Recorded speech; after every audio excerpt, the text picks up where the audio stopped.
どうもペロンです。今回は R タイプファイナル2で開発可能な機体の紹介をしたいと思います。今回ご紹介する機体はナンバー 29R9DH グレースノートですね。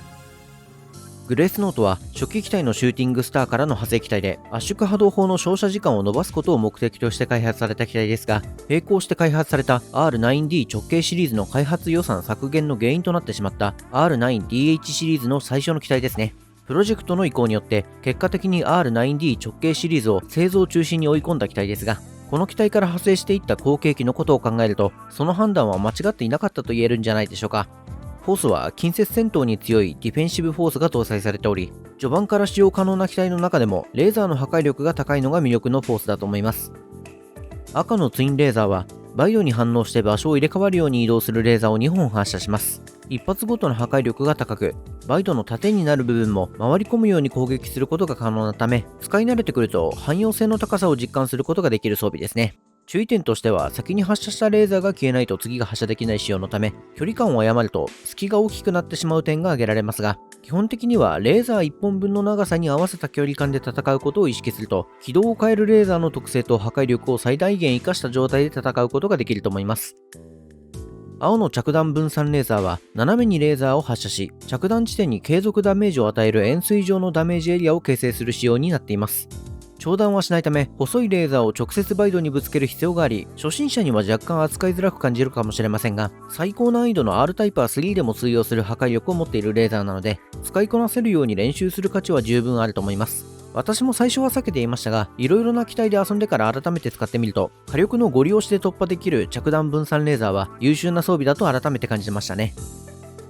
黄色のディフェンスレーザーは、バイドに反応して上下に分裂するレーザーを発射します。破壊力が低いため、外れ装備扱いしていたレーザーですが、DLC の追加ステージでは意外と役に立つ場面もあり、遠距離攻撃能力がない耐久力の低いバイトが物量で攻めてくるという条件であれば有効な場面もありますね。弱いレーザーであることは変わりありませんが、ディフェンスレーザーの名前の通り、防御重視で切り抜ける使い方を改めて模索してみてはいかがでしょうか。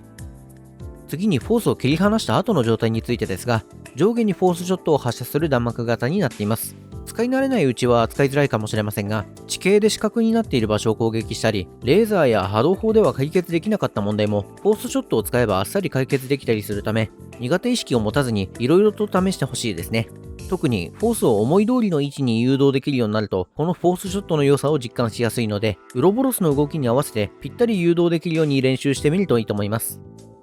ミサイルは爆雷、誘爆ミサイルの2種類から選べるようになっていますが、難易度が高くなると爆雷はちょっと微妙な感じがするようになってしまったため、攻撃範囲の広い誘爆ミサイルの方がいいと思います。